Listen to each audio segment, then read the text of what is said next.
Well, that was a very productive use of my time. Got my rent paid.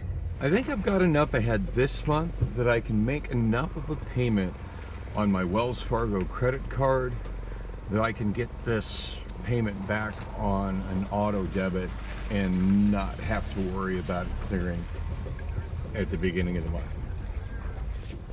That's been a goal of mine for quite some time, and just one I just haven't been able to quite meet, and I think I'm actually there, especially since I got this extra shift tonight at Factor. So it is 5:57 p.m. Still Saturday evening. Got about an hour until I have to be at Factor. I'll probably make it pretty quickly, but I think it'd be a good idea for me to get there early, eat myself a Factor meal. I haven't really ate much today, and those meals are like $3.30 with tax, and they're absolutely delicious. No free food boxes last night, unfortunately, and I didn't buy any to take home with me, so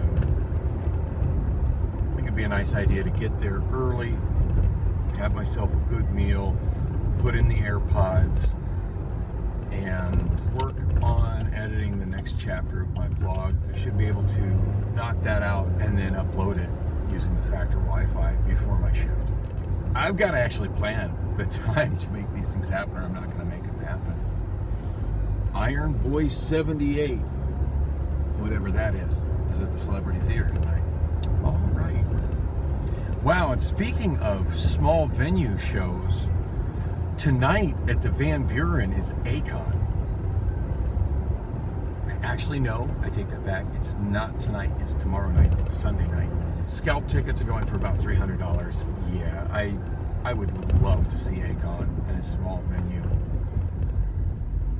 Absolutely love Akon's music, but I'm not in a money position where I could be spending money, especially that kind of money, on going to shows, unfortunately. Plus, I'm supposed to work Sunday, so there's that.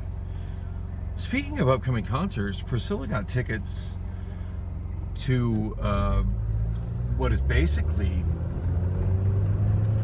if I remember right, a Maynard Keenan double feature. Oh yeah, double your fun by doubling your Maynard. A Perfect Circle together with Pussifer. I've seen A Perfect Circle live several times. Like, I couldn't even say off the top of my head how many times I've seen them live. I've never seen Pussifer live, other than, of course, on a DVD that I have. I have this DVD. Here it is. And while that DVD on my home theater system is an excellent experience, it's not the same thing as actually going to the show. So I'm really looking forward to seeing the live Pussifer experience. I expect Priscilla probably got nosebleed seats. You know what? Beggars can't be choosers. I'm excited that she got tickets, and I probably wasn't enthusiastic enough about it when she told me that she got them. So often, my head is in kind of a doom and gloom sort of space just because of the struggles that I've been having this year. And when I see her spending money on stuff like that, when neither of us are in a great financial position, it makes Caleb Hammer's voice scream, "No!" out in my head, while Dave Ramsey is in the background calling us both fucking idiots. Without the F-bomb, of course. But I know I'm going to enjoy going to the show. And sometimes I worry how much of my life I'm letting pass me by while I'm trying to get to a good financial space. Which reminds me, there was a Caleb Hammer video that popped up in my feed recently. And I didn't watch it. I really wanted to watch it. It was short. I should have just watched it right then. But bagging on somebody for financing a rather pricey trip to Europe. And it was somebody young, I'm assuming in their 20s. And I thought about that. I want to say Caleb Hammer's in his early 30s, maybe late 20s. And I thought about that from my perspective, the perspective of a guy in his mid-50s that's never been to Europe. And assuming I manage to get my shit together in the next couple of years and I go to Europe, I'm not going to have the same experience as a single guy in Europe in my 50s that I would have had as a single guy in Europe in my 20s. So maybe what that girl did to go experience Europe while she's young was not such a bad thing to finance. And speaking of not bad things to finance, I'm very seriously thinking about financing LASIK sooner than later. My vision is notably declining. And I drive for a living. It's kind of a frightening thing. I still contend that I'm a very good driver because I'm very alert and I have very safe practices. But it doesn't change the fact that most of my reality is pretty blurry. It's getting harder and harder to read things. And you should get yourself some glasses is absolutely not a solution for me. I tried it. It was problematic. Really, truck? Where do you think you're going?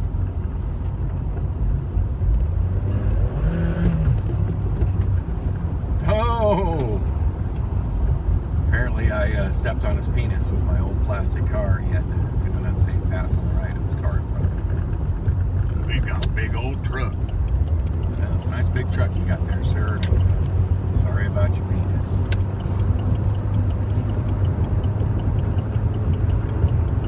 Oh, you try to cut me off again. It's okay.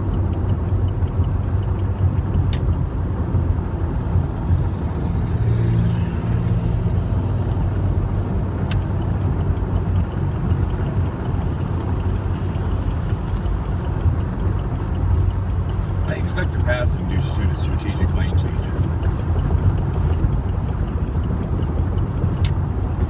Whoa! Or maybe have a guy in front of me jamming his brakes and lose control of my car because I have no anti-lock brakes. That's a little scary. You know, and the shitty thing is I think my SL2 had anti-lock brakes. But Daniela custom ordered that car and she got a lot of nice features on it. And she was a salesperson for Scottsdale Saturn on Frank Lloyd Wright near Scottsdale Road when she ordered that car custom for herself. As a salesperson, of course, I think a month after getting the car and having the financial obligation of the car is when she lost the job there. But yeah, that's many reasons I'm not a fan of financing cars. Because if I finance my LASIK and I struggle with making the payments, they can't take my eyeballs back. But yeah, she got that loaded with absolutely every safety feature imaginable. Whereas whoever bought this car new, you could just tell the way this car is equipped. This Ion, they were on a low budget. It has only the most basic of shit on it. I mean, it does have air conditioning, but I question if they even sold these without air conditioning. And assuming that this was purchased in Phoenix, I would contend that AC is not an optional feature here. It's a survival necessity.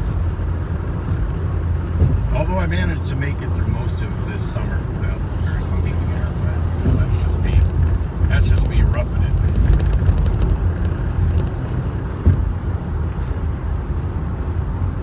So I think I'm now passing the guy that was the truck that was being super aggressive, trying to pass on the right, because heaven forbid, even though he was coming behind me and his lane was ending, he yielded to me. I don't think it's him though. person in that big red truck I just passed on the right was actually driving very sensibly.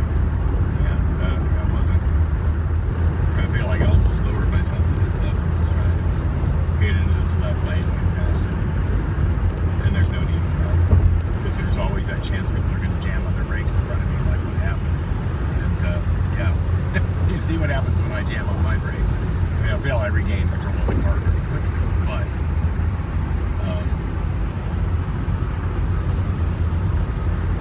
yeah, this car has no anti-lock brakes. It can be very scary if I lock up the tires. And, fortunately, experience as a driver and experience with driving beat up older cars, I handled that. And just think, I'm getting ready to put this one aside and hopefully restore another car with even less safety features. I'm hoping to someday soon be back in my 1987 CRX SI. It's going to need a top end rebuild. That engine's been sitting for a very, very long time.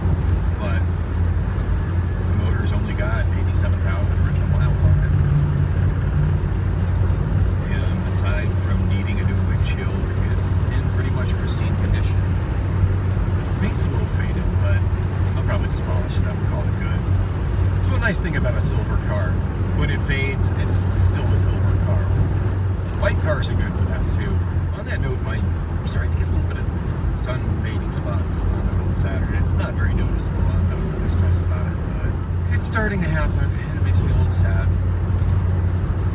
Well, here in Phoenix, you don't have to worry much about rust. The sun does its own damage to cars. Not that you have to worry too much about rust with a plastic body, but there's always the undercarriage, which is metal. And one of my taxis I used to have was a 1997 Chevrolet Caprice Classic, cab 377. And it had rust on the frame. I don't think it was the point, wow, that guy's in a hurry. I don't think it was to the point where it was creating a safety issue, but it would have been if it had stayed in Michigan much longer. I did good with that car. I bought that car for, I don't remember what I paid for it, very little. I want to say like $900. And I ran it hard as a cab for about 2 years. And then I think I still managed to sell it for $500. It was still running, probably on about 6 of its 8 cylinders, but it was still running. And it still was rather nice on the inside. The outside was starting to get a little rough, but it was still an okay looking car. I highly doubt it's still around anywhere these days. I can't imagine somebody wanting to do a full restore on something that had that much rust damage on the undercarriage. Especially when if you do some searching, you can find yourself a 79 Chevy that's an Arizona car, and always been an Arizona car that doesn't have that problem. So at Pack and Store, I called it Pack and Store again, at used store. After I paid my rent, rolled over to my storage unit since I have my keys for it on me, finally, again. And I worked on my recycling and worked on cleaning my car. And in case you haven't noticed, because it is dark, it's not as obvious now, I've finally cleaned my windshield. And all those nasty circles that have been there for months in front of my camera. It's easy for me to not notice those when I'm driving, because with my broken sun visor hanging down the way it does, it blocks my view of them as a driver. And then I edit my videos and I'm like, wow, that looks like crap. I should really clean that. And then I don't think about it because I don't see it when I'm in the car. Out of sight, out of mind. That's a very real thing. Somebody actually commented about it on the video where, well, one I very recently posted. So it's going to be, over 2 months by the time this posts, probably. But the one where I got so upset at Jesse that I left in the last, I just went home. He was just pushing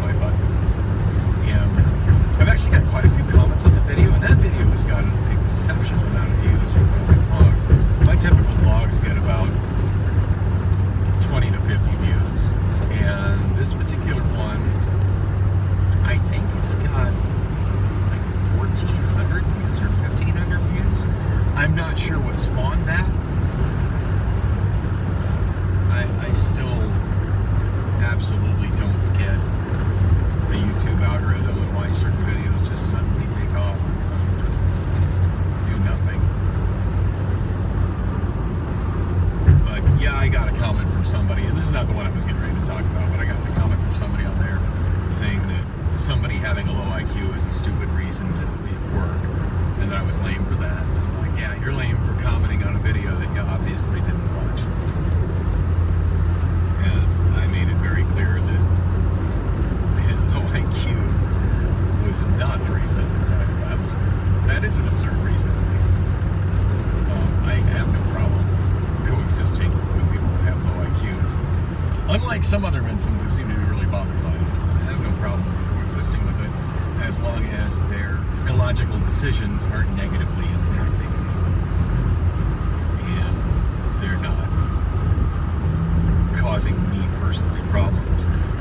It wouldn't have mattered if the person who was doing what Jesse was doing was somebody of above average IQ. That still would have pissed me off. It just probably would have been happening in a different way. And I suspect that somebody who is of above average IQ would have realized what I was doing and not reacted the way Jesse did. So there's that. Comment and tell me you didn't watch my video without commenting and tell me you didn't watch my video. But the comment I was wanting to mention, which also was on that video, was somebody left quite a bit of comments. And I haven't replied to that person yet, and I kind of want to. But they left a really big comment where they addressed a bunch of stuff and even linked a timestamp in it. So I kind of want to watch those chunks of the videos before just responding to it, because I don't remember everything he's addressing. But the first thing he mentioned in the comment was, and I quote, "those dirty circles on your windshield from your phone bill." Curious where he came to the conclusion that those circles on my window were from a phone bill. Because those circles were most definitely and pretty obviously from my sunshade. Oh wow, I'm all the way to Avondale Boulevard. This freeway's moving fast once I got into the HOV lane, which on a Saturday, by the way, is not an HOV lane. There's often way less traffic in the HOV lane on Saturdays, even when it's busy, just because a lot of people can't seem to comprehend the sign that very plainly states that it's only during specific days. Oh, that guy's in a hurry. Only during specific times and only on weekdays.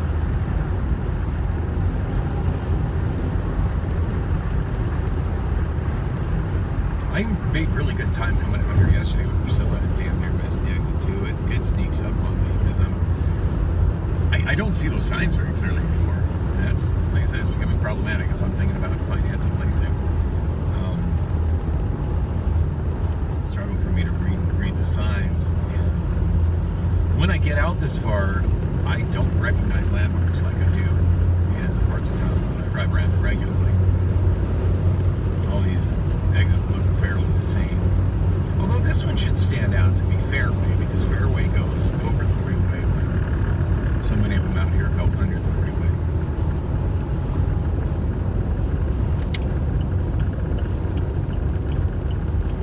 Fairway is interesting to me because it actually is on a square mile alignment, but it doesn't really go through anywhere. I mean, don't get me wrong, I'm glad there's an exit there. Dysart will always be relevant to me because as a child that used to regularly go to California with my parents because of extended family there, and I had parents in an era where middle-class parents could afford to bring their kids to Disneyland on a regular basis. When we would come back from California, from LA, I mean, we usually went to Northern California because that's where most of my extended family is, but of course you're coming back generally through LA, at least my parents always did. When I come back from Northern California, I usually go through Bakersfield and then come back through the Mojave Desert on the 40, so I don't have to mess with LA and LA traffic and all the annoyances that is going to LA, unless I'm actually planning on stopping in LA. But even if we weren't, my parents always went back through LA. And the reason Dysart was so relevant to me as a kid is because that's where I-10 ended. Until, well, I want to say the late 80s. Certainly all through the 70s and the early 80s. And most traffic was advised to get off at Litchfield, because Dysart really wasn't much of a road, but Litchfield was a fairly good thoroughfare to go south and take to what then was US 85, which is now called MC 85. I still refer to it as Buckeye Road. And I think it would be a good idea if all the cities that it goes through renamed it from MC 85 to Buckeye Road, since it is the road to Buckeye. Consistent street naming is something I value, even if other people don't. So yeah, I made it to Litchfield quick. Wow, 6:15 on the Saturn clock, so only 6:20. Gives me time to get that 2 for $2 deal on the Mountain Dew. I left the extra one. I bought 6 of them going to my shift yesterday. Gave one to Priscilla, drank 2. The other 3 are in my fridge. I decided it was best to leave them in my fridge so I have them for tomorrow, because I'm going to need them to get through my shift at MLS. But yeah, I figure I'll get some more. That's a great deal. That's actually notably cheaper than buying them at the grocery store. In cleaning my car, by the way, today, mostly trying to get the recycling out. And I worked on crunching and boxing recycling as well. Made some progress at it today for the first time in, well, since fall. First time since last fall I've worked on it. I found a bag of pretzels. I'm not sure what I found in the other food. I found a bag of pretzels and found a few unopened beverages. Mostly water bottles, but still, it's like, oh, that's good to have. So when I get to factory, I'm gonna get that stuff into my backpack. Want to stop at Circle K and get probably 4 more Mountain Dews at that killer price, and get into the break room and hopefully knock out and upload another chapter of my vlog.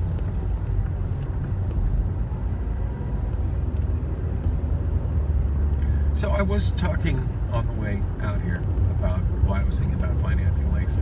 And the obvious thing is so I can see, so I can read street signs while I'm at a distance from them, as opposed to when I'm on her and it's too late to really do something about it.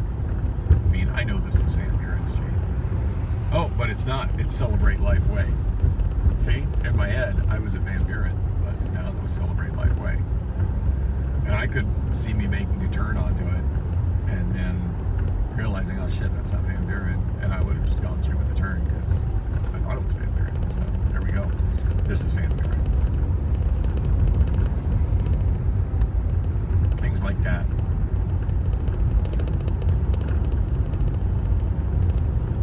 I have been back on the Discover app, and while I still have quite a bit of debt, against all odds, my FICO's been going up. So I do think I would have a pretty good chance of financing Lacey. In fact, last night with Priscilla, she doesn't really follow my lead well, and it worked out. She's a smart woman, and it works out for her when she doesn't follow my lead. It just doesn't work out how I want it to work out. Although, in some ways, it kind of did, because she ended up going to a food production line in an area that I probably wouldn't have wanted to work at, and I got to be exactly where I wanted in fulfillment.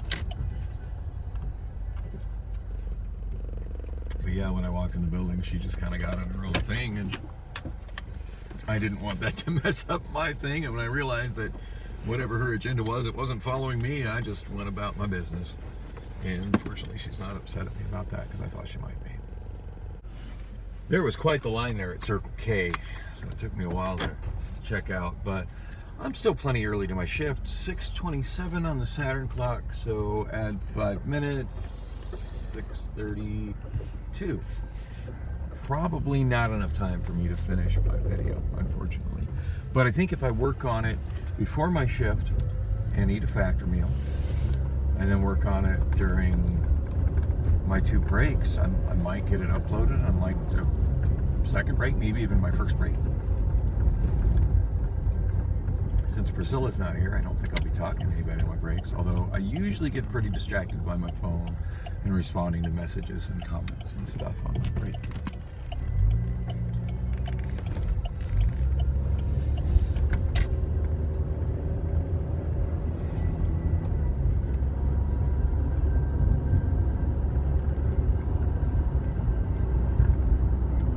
I've been in production enough that a lot of leadership is recognizing me now, and they're super friendly with me. And they have such an issue with people with bad work ethic, and the bad work ethic here just gets taken to another level. Like, people disappear into the bathroom and literally go to sleep on the clock, and then leadership really can't go looking for them.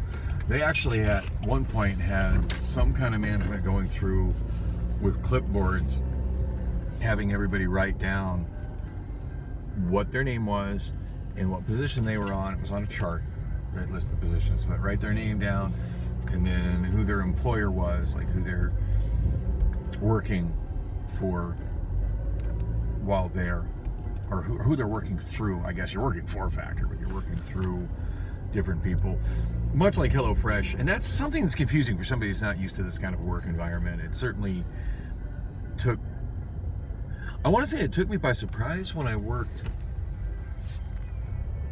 at HelloFresh, but the first place I actually experienced is that, oh, there's the truck with the Christmas lights on it. That got my attention yesterday. That's pretty crazy. The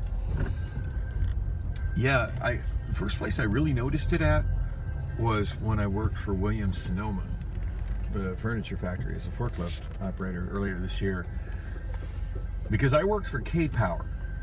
But there were some people there that actually worked for Williams-Sonoma, and there were other people there that worked for another staffing company comparable to K-Power. Well, that's what it's like here. And I don't know the names of all of them. Now, I'm working through an app, so of course my answer to that, what I put in that box in the forum was WorkWire. And previously I would have put Winolo, although I don't think Winolo's in here right now. Although they were asking for people from Winolo yesterday. I think that's just because people conflate Winolo and WorkWire. But there's also Manpower. You'd think I would know more of the names of the other staffing agencies that are in here. But there's Manpower, and there's a lot of people that actually work for HelloFresh. I'm really comfortable with, as long as it's going through WorkWire, working here through WorkWire. In fact, I think I'm making more money because I am working here through WorkWire because of the bonuses and stuff. And it's certainly nice not having to wait a couple weeks for a paycheck. Anyway, I got to get myself in there. Hopefully it's going to be another thrilling night of work. I know Priscilla's disappointed that I'm not with her, but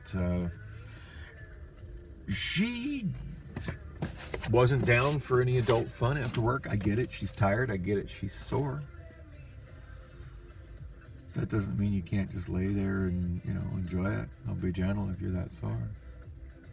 But I'm not going to lay in bed with her if "don't touch me" is the response I'm going to get when I touch her. And I was very blunt about that when we got to her place, and I grabbed my bag from Goodwill and went home.